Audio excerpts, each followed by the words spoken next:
Bonjour chers amis qui aiment l'histoire. Alors nous voulons ici et maintenant poursuivre la série de vidéos sur l'ouvrage de Brzezinski, Le Grand Échiquier. Alors quand on suit l'actualité internationale maintenant, on se rend compte de l'importance de l'ouvrage de Brzezinski intitulé Le Grand Échiquier. Alors, donc nous allons poursuivre cette série-là. Je voudrais au passage saluer le professeur Johnson Kwasi Zamina et toute son équipe avec le professeur Meïté Bensualiou. Aujourd'hui, je crois que la première tranche de la résidence des anciens chercheurs et chercheurs de l'université Félix Houphouët-Boigny va être livrée. C'est vraiment l'une des grandes actions de l'action du professeur Johnson Kwasi Zamina. Et je le félicite, lui et toute son équipe. C'est une équipe sortante qui est partie et on a une nouvelle équipe en place. C'est vrai, ce n'est pas facile. Vu le coût aujourd'hui très élevé du matériel de construction, bon, certains ont hésité à souscrire et prendre une résidence à ce niveau-là. Bon. Moi qui ne suis pas loin de la retraite, juste 24 mois, je n'ai pas osé, voilà, parce qu'il ne me reste pas beaucoup de temps. Mais félicitations au professeur Johnson Kwasi Zamina, félicitations au professeur Meïté Bensualiou, à tous ceux qui ont fait partie de l'équipe du professeur Johnson Kwasi Zamina quand il dirigeait la Sénèque. Voilà. Alors ce sous-chapitre-là, Brzezinski l'a intitulé « Le compromis stratégique, géostratégique des États-Unis ». Alors, il écrit qu'il est du devoir des États-Unis, en matière de politique étrangère, de veiller à ce que le Japon se concentre sur cet objectif et que la cession de la Chine à la domination régionale ne vienne pas entraver la création d'un équilibre entre les puissances en Asie orientale, équilibre fondé sur une relation triangulaire stable. Alors, qu'est-ce qu'il croit? La Chine aussi a besoin d'exprimer sa puissance. Le Japon l'a fait. Hein, jusqu'à la fin de la guerre du Pacifique où elle a subi les bombardements atomiques. Donc, il y a toujours ce désir, hein, n'est-ce pas, de la grandeur d'un État et d'une nation. C'est normal que la Chine l'ait aussi. On ne peut pas en vouloir à la Chine pour cela. Les efforts entrepris par l'Amérique pour contenir tant le Japon que la Chine et pour sauvegarder cet équilibre dont elle constituerait elle aussi un pilier, mettront à l'épreuve les capacités américaines en matière de diplomatie et de politique. Bon, parce que là-bas en Asie, les Américains sont loin, en fait, je peux dire, de leur zone naturelle. C'est vrai, Hawaï fait partie de leur territoire. Hein? Voilà. Sans compter Guadalcanal qu'ils ont pris justement pendant la guerre du Pacifique. Mais les puissances asiatiques vraiment ne considèrent pas les États-Unis comme un pays de la zone asiatique. Voilà, ça c'est clair. Il faut que Brzezinski sache cela. En mettant de côté son obsession passée de la menace que pouvait représenter l'ascension économique du Japon et en rejetant l'effroi né de l'idée d'une Chine forte sur le plan politique, elle insufflera un réalisme serein à une politique qui doit reposer sur un calcul stratégique prudent. Canaliser l'énergie du Japon vers l'international et faire accepter au pouvoir chinois de se satisfaire des affaires régionales. Pourquoi est-ce que les Chinois feraient cela? D'ailleurs, ils ne se sont pas satisfaits des affaires régionales.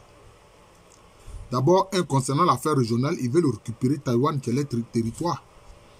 Or, les États-Unis veulent pousser les dirigeants taïwanais à proclamer une indépendance. Et ça va déclencher forcément la guerre de Taïwan. Voilà, c'est cela. On a vu dernièrement la visite de la présidente de Taïwan aux États-Unis. Ça fait qu'immédiatement, la Chine a commencé à mener des opérations militaires préventives autour de l'île de Taïwan. Donc voilà le problème. L'île, anciennement, on appelait ça l'île de Formose. Voilà, c'était comme ça qu'anciennement cela s'appelait. Voilà. Et pourquoi est-ce que les États-Unis veulent contrôler la politique des autres? Voilà le problème. C'est pour ça qu'aujourd'hui, les pays dits des BRICS Brésil, Russie, Inde, Chine et Afrique du Sud veulent mettre fin à ce désir hégémonique des États-Unis sur le monde entier, sur la surface du globe terrestre. Voilà. C'est de cette façon et de cette façon seulement que l'Amérique sera capable de créer en Eurasie orientale continentale le pendant géopolitique d'une Europe située à la périphérie occidentale de l'Eurasie, à savoir un pouvoir régional structuré reposant sur des intérêts communs. C'est pas vrai. Les intérêts ici ne peuvent pas être communs. On le voit. Les États-Unis ne voient que eux leurs intérêts. La preuve, ils ont détruit le gazoduc Nord Stream et maintenant, ils amènent les pays de l'Union européenne à acheter le gaz liquéfié que eux ils vendent beaucoup plus cher que le gaz ordinaire que les Russes vendaient à bas prix à l'Union européenne. Voilà. Donc, ils ne voient pas l'intérêt des autres. Ça, il faut le dire clairement. Voilà. Toutefois, contrairement à ce qui s'est passé en Europe, la création d'une tête de pont démocratique dans la partie orientale de l'Asie est loin d'être imminente. Leur perception de la démocratie, pourquoi ils veulent que les gens aient leur perception de la démocratie? D'ailleurs, cette démocratie est un leurre. On a vu que c'était un prétexte pour attaquer des pays. On l'a vu en Afghanistan, en Syrie, en Irak, en Libye, etc. C'est toujours ce faux prétexte de la démocratie, en oubliant la non-émission dans les affaires intérieures d'un pays. Voilà le problème. Voilà. C'est ça. Et respecter le droit des peuples à se donner le gouvernement qu'eux-mêmes ils ont choisi. Voilà le problème des États-Unis. En Extrême-Orient, redéfinir l'alliance avec le Japon permettrait avant tout aux États-Unis de s'adapter à une Chine exerçant sa suprématie dans la région. Moi, je l'ai dit, tant que les troupes américaines sont à Okinawa, occupent l'île d'Okinawa, les Japonais ne seront jamais contents des Américains et ils ne seront jamais alliés des Américains. Pour l'instant, ils font semblant à cause de la Chine. Mais ils ne se sentent pas alliés des États-Unis, jamais. C'est une erreur de penser cela. Pour les États-Unis, plusieurs conclusions géostratégiques importantes découlent de l'analyse présentée dans les deux sections précédentes du présent chapitre. L'idée dominante selon laquelle la Chine est vouée à bientôt s'imposer comme la nouvelle puissance mondiale n'a pas pour seul effet d'engendrer la paranoïa du reste de la planète. Non, seulement des États-Unis. Sinon, ça ne gêne pas le reste de la planète. Pourquoi? Parce que les dirigeants chinois n'imposent pas les quatre volontés aux autres, comme veulent le faire les Américains et les Occidentaux en général. Non. Et ils veulent faire les affaires, ils veulent faire du commerce. Donc, ils n'imposent rien. D'ailleurs, ils ont aussi des objectifs internationaux. C'est pour ça qu'ils ont proposé les nouvelles routes de la soie. Les nouvelles routes de la soie. C'est cela. Être une puissance commerciale mondiale. C'est de ça qu'il s'agit. Voilà. Dans le meilleur des cas, les craintes suscitées par cette idée sont prématurées. Dans le pire des cas, la prédiction se réalisera inévitablement d'elle-même. Aussi serait-il inutile de mettre sur pied une coalition destinée à empêcher son accession au statut de grande puissance. C'est déjà fait. La Chine est déjà une grande puissance. Cela ne ferait que la rendre hostile d'une part et tout effort en faveur d'une coalition contre la Chine risquerait d'autre part de compromettre les relations entre les États-Unis et le Japon puisque la plupart des Japonais s'opposeraient très certainement à semblable coalition. En conséquence, les États-Unis devraient donc renoncer à exercer des pressions sur le Japon pour qu'il assume des responsabilités toujours plus grandes en matière de défense dans la région Asie-Pacifique. En réalité, dans cette région du Pacifique, les seuls deux pays qui sont alliés des États-Unis, c'est l'Australie et la Nouvelle-Zélande. Et peut-être aussi l'île de Tasmanie, où les Anglais se sont installés, où ils ont exterminé tous les Noirs qui s'y trouvaient. Voilà. Les efforts entrepris dans ce sens ne font qu'entraver l'émergence possible d'une relation stable entre le Japon et la Chine, tout en continuant d'isoler le Japon dans la région. Mais les Japonais doivent reconnaître les torts qu'ils ont causés à la Chine. Voilà. Ils ont massacré de nombreux Chinois à Nankin. Et ils ont voulu faire la partition de la Chine par ce faux État qu'ils ont appelé le Manchukuo, dans la région de la Mandchourie. C'est cela. En dépit des apparences, la Chine ne dispose pas d'un large éventail d'options stratégiques. Le succès continu de sa politique économique est encore largement tributaire de l'influx de technologies et de capitaux occidentaux et de son accès au marché étranger, ce qui limite considérablement ses choix. Là aussi, Brzezinski se trompe parce que eux, ils obligeaient les entreprises, les Chinois obligeaient les entreprises qui s'installaient chez eux à faire un transfert de technologie. Et c'est ce qui s'est fait. Il y a eu ce transfert de technologie a été fait. Et les Chinois ont amélioré même cette technologie. Ils ont amélioré cette technologie. Voilà les faits. S'allier à une Russie instable et appauvrie n'améliorerait pas en rien ses perspectives économiques et géopolitiques. Sans compter que pour la Russie, cela reviendrait à une subordination. Mais voilà qu'aujourd'hui, la Russie est la 6e puissance économique du monde. Et la première puissance nucléaire. Voilà. Donc, la Russie n'est pas appauvrie. Hein. Bien au contraire. Elle a de grandes capacités économiques. La preuve, elle résiste aux sanctions que les États-Unis et les alliés prennent contre elle. Voilà, c'est de ça qu'il s'agit. Aussi, même si pour ces deux pays, cette idée est très tentante, d'un point de vue tactique, elle ne constitue pas pour autant une démarche géostratégique viable. L'aide à l'Iran et au Pakistan est aujourd'hui plus importante pour la stratégie régionale de la Chine, mais elle ne peut servir de point de départ à une véritable quête du statut de puissance régionale. Or, justement, voilà, c'est-à-dire la politique des sanctions des États-Unis ont poussé les pays qui veulent plutôt mettre l'accent sur le nationalisme à se rapprocher. Il y a eu un rapprochement entre l'Iran et la Chine. Et même la Chine a poussé l'Iran et l'Arabie Saoudite à se rapprocher. Voilà.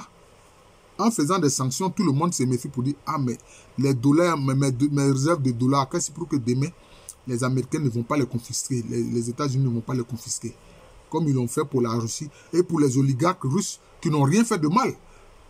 Hein? Il y a la politique du gouvernement, mais des simples citoyens russes, leurs avoirs ont été confisqués. Leurs yachts ont été confisqués. Leurs résidences ont été confisquées. Voilà ce qui se passe. Donc, ça a créé une méfiance générale vis-à-vis des États-Unis et des pays occidentaux. Voilà. Une grande Chine est en train de se profiler en Eurasie en tant que puissance régionale. Je l'ai dit, c'est déjà fait. Voilà. Brzezinski, c'est déjà fait. En tant que telle, elle pourrait tenter de s'imposer à ses voisins d'une manière qui serait susceptible de déstabiliser la zone. Or non, la Chine n'a pas fait cela. Elle n'a fait que proposer, n'est-ce pas, la nouvelle route de la soie. C'est ça. La nouvelle route de la soie. Je crois que les Chinois ont une seule base militaire. C'est à Djibouti. Où d'ailleurs tout le monde a une base, Djibouti. Les Russes, je crois, ils ont 2 bases militaires à l'extérieur de leur territoire. C'est en Syrie et puis aussi à Djibouti. On doit reconnaître que la Chine n'a jamais totalement accepté la séparation définitive de cette île, notamment, ça c'est clair. Et ça fait l'objet d'un problème aujourd'hui. L'île de Formose, appelée aujourd'hui Taïwan, par rapport à l'État qui veut s'installer là. Or, toutes les parties concernées en subiraient les conséquences. L'essor économique de la Chine serait freiné, les liens entre l'Amérique et le Japon en souffriraient et les efforts entrepris par les États-Unis pour établir un équilibre stable du pouvoir en Eurasie orientale seraient contrecarrés. Mais justement, tout le monde sait que Taïwan fait partie de la Chine. Le principe d'une seule Chine est reconnu internationalement, même aux Nations Unies. Donc voilà, or les États-Unis aujourd'hui veulent pousser les dirigeants de l'île de Formose à proclamer leur indépendance et ça va déclencher immédiatement la guerre. Voilà. Hein? Envoyer des milliers de bombes sur une simple île, mais ça, les gens vont en souffrir terriblement. Aussi est-il crucial d'obtenir de tous les protagonistes la plus grande clarté à ce sujet. Même si dans le futur proche, la Chine n'aura pas les moyens de réellement contraindre Taïwan, Pékin doit comprendre, montrer qu'il est convaincu même que les États-Unis ne pourraient se permettre de rester passifs si la Chine tentait de réintégrer Taïwan par la force des armes. Car dans ce cas, une non-intervention des États-Unis aurait des effets désastreux sur leur position en Extrême-Orient. Bon, en quoi est-ce que de quoi ils se mêlent? Voilà, toujours leur volonté de s'ingérer dans les affaires intérieures des États. C'est ça qui fait problème. Ça, c'est une affaire de Chinois. Ça, en quoi ça vous concerne? Mais la Taïwan fait partie de la Chine. Et aujourd'hui, les Chinois se sont donné les moyens militaires. Si les États-Unis tentent d'intervenir dans la guerre de Taïwan, ils ont deux possibilités. Ils ne pourront pas, ils vont vouloir armer Taïwan, comme ils l'ont fait pour l'Ukraine. Mais ça a donné quoi? Ça n'a rien donné. Est-ce qu'eux-mêmes, ils vont vouloir intervenir directement, militairement? Ça, ce sera un gros problème pour eux. Parce qu'aujourd'hui, les Chinois ont la possibilité de détruire les satellites des États-Unis. Or, les États-Unis ne peuvent pas faire de guerre sans les satellites. Voilà. Est-ce que les soldats vont encore aller se faire tuer sur ce théâtre d'opération à Taïwan? Mais les Américains blancs, là, ils sont fatigués. D'ailleurs, ils ne font pas beaucoup d'enfants. Donc, ils n'acceptent plus que leurs enfants aillent mourir à l'extérieur. D'ailleurs, on a vu, aujourd'hui, il y a des soldats des États-Unis qui sont en Ukraine. Il y a des soldats occidentaux qui sont en Ukraine, mais ce sont des mercenaires. Ce ne sont pas des soldats ordinaires que les mamans vont pleurer quand ils vont décéder. Non, ce sont des mercenaires. C'est ce qui se passe, en fait. Voilà.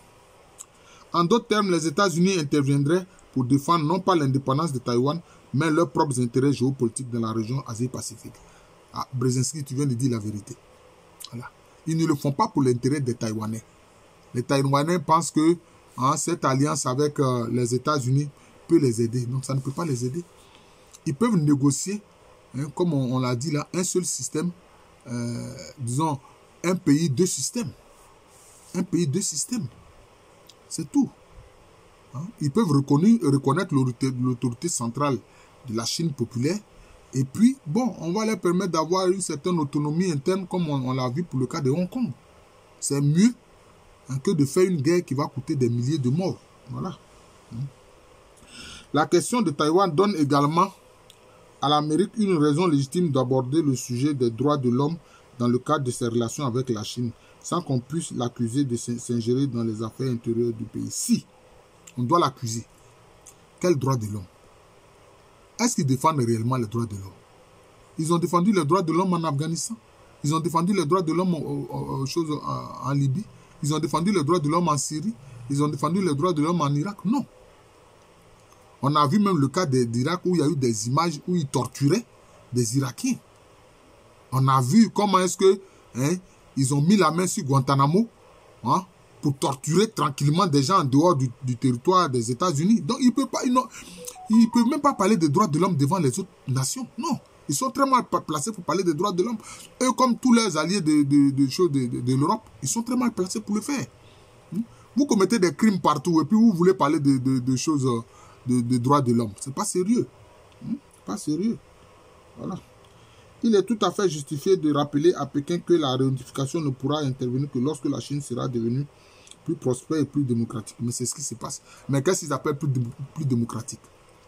Parce qu'au final, ces élections qui sont faites, etc., où on voit des gens qui arrivent au pouvoir et puis après, quelques mois après, le peuple comprend qu'il a été dupé et que ceux qui sont arrivés au pouvoir ne travaillent pas pour leurs intérêts.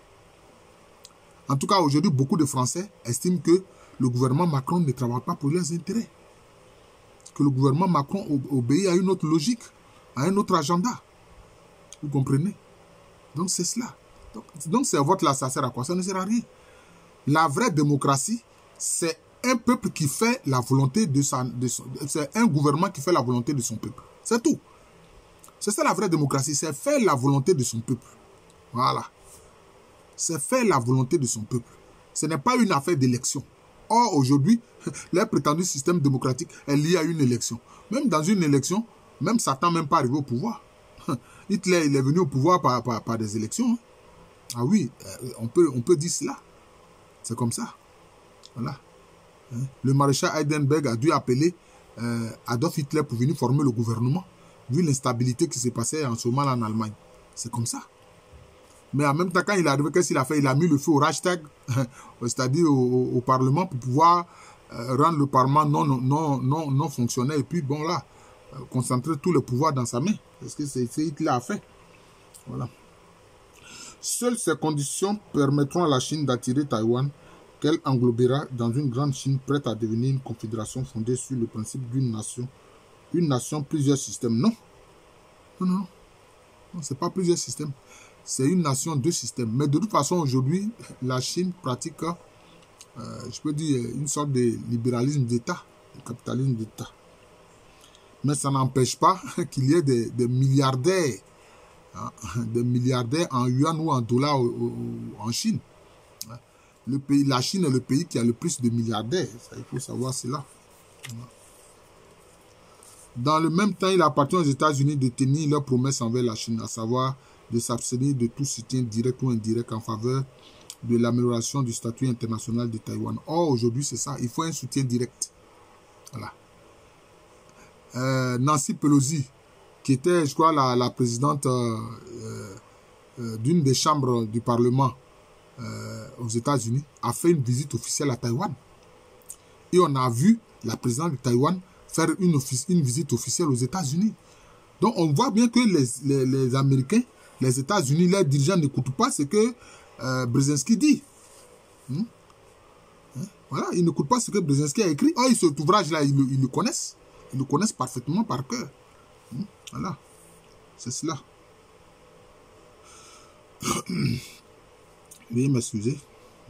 De ce fait, les États-Unis ne devraient pas hésiter à afficher clairement qu'ils adopteraient une attitude négative à l'égard de Taïwan si les Taïwanais cherchaient à tirer profit des ambiguïtés délibérées qui gouvernent depuis longtemps la relation entre la Chine et Taïwan. En outre, si la Chine parvient à prospérer et à se démocratiser, et si la réintégration de Hong Kong n'est pas marquée par une régression en matière des droits de l'homme, les États-Unis se prononceront en faveur de l'ouverture d'un dialogue de part et d'autre du détroit sur les termes d'une éventuelle réunification. En quoi est-ce que ça les intéresse? Voilà ça. Brzezinski avoue clairement ici l'immixtion des États-Unis dans les affaires intérieures des Chinois. Voilà, c'est ça le problème. Ce faisant, les États-Unis obligeront la Chine à se démocratiser davantage et ouvriront la voie à un compromis stratégique plus large entre les États-Unis et une grande Chine. Qu'est-ce qu'ils appellent la démocratie? Puisque eux-mêmes, ils ne la pratiquent même pas. Eux-mêmes ne la pratiquent pas. Donc, c'est ça le problème. Oh, j'en suis à 22 minutes déjà. Voilà. Maintenant, il aborde la question de la Corée. La Corée, pivot géopolitique de l'Asie du Nord-Est, pourrait redevenir une pomme de discorde entre l'Amérique et la Chine. C'est déjà fait. C'est déjà une pomme de discorde. Et son souvenir conditionnera également directement la relation américano-japonaise, tant que la Corée sera divisée et qu'elle pourrait devenir le théâtre d'une guerre opposant un Nord instable et un Sud de plus en plus riche. Les forces américaines devront rester sur la péninsule. En quoi est-ce que le Nord est instable? Le Nord n'est pas instable. C'est vrai. Ce sont des membres de la famille Kim qui se sont toujours succédés au Nord. Mais c'est un régime solide. Les gens pensaient que ce n'est pas un régime solide, mais c'est un régime solide. Aujourd'hui, qui détient la bombe atomique. Et puis, en Corée du Nord, il n'y a pas de misérables qui mangent, qui est SDF ou qui mangent dans les poubelles. Or, aux États-Unis, les SDF sont nombreux. Les gens qui dorment dans leur voiture, qui dorment sous les ponts. Voilà le problème. C'est ça. Un vrai pays démocratique ne peut pas laisser ses citoyens dans une telle misère, dans une telle déshumanisation. Or, c'est ce qui se passe dans les pays dits occidentaux qui se prétendent démocratiques. Vous ne pouvez pas assurer le droit au logement, le droit à la nourriture de vos concitoyens. De quelle démocratie vous parlez? De quelle démocratie vous parlez? Comme on voit aujourd'hui à Paris, il y a plein de bidonvilles. Ils ont voulu aller détruire les bidonvilles qui sont à Mayotte. Les gens se sont opposés. Mais vous allez détruire ces bidonvilles, mais vous ne logez où? Ils n'ont pas les moyens de loger les gens. Voilà le problème. Tout serait unilatéral des États-Unis. Tout retrait unilatéral des États-Unis ne serait pas uniquement susceptible de précipiter la région dans une nouvelle guerre. Il annoncerait aussi la fin de leur présence militaire au Japon. Ah oui, mais c'est ce que les Japonais demandent. Et puis, en cas de guerre, la Corée du Sud n'a pas l'arme nucléaire alors que la Corée du Nord l'a. Voilà, c'est ça, la Corée du Nord l'a. Et chaque fois, elle le montre par des essais. Et de plus en plus, il y a des missiles de longue portée qui sont capables de porter des charges nucléaires, des ogives nucléaires. Voilà le problème. Il est difficile d'imaginer que les Japonais continuent à compter sur un déploiement des troupes américaines sur leur sol, à l'heure même où les Américains pourraient déstabiliser l'Asie, mais n'offriraient pas pour autant une alternative viable capable de créer l'équilibre nécessaire entre l'Amérique, le Japon et la Chine. Voilà. C'est en fait la seule base sur laquelle on puisse envisager une entente tripartite. Entente qui engloberait la puissance mondiale des États-Unis, la suprématie régionale de la Chine et le leadership international du Japon. Mais là, aujourd'hui, la Chine, sa capacité est mondiale, elle n'est pas seulement régionale. Et puis, en temps, la Corée du Nord s'est dotée d'une puissance atomique, est devenue une puissance atomique. Voilà, ça fait 25 minutes, je vais m'arrêter là. Je vous salue à nouveau, je suis le professeur Alou Kwame René, professeur titulaire d'histoire à l'université Félix Houphouët-Boigny, une université qui est à Abidjan, c'est à Cocody, en Côte d'Ivoire, un pays situé en Afrique de l'Ouest. Donc, j'abordais ici l'ouvrage de Brzezinski, le grand échiquier, de Brzezinski, le grand échiquier, voilà. L'Amérique et le reste du monde. Voilà, donc je vous remercie.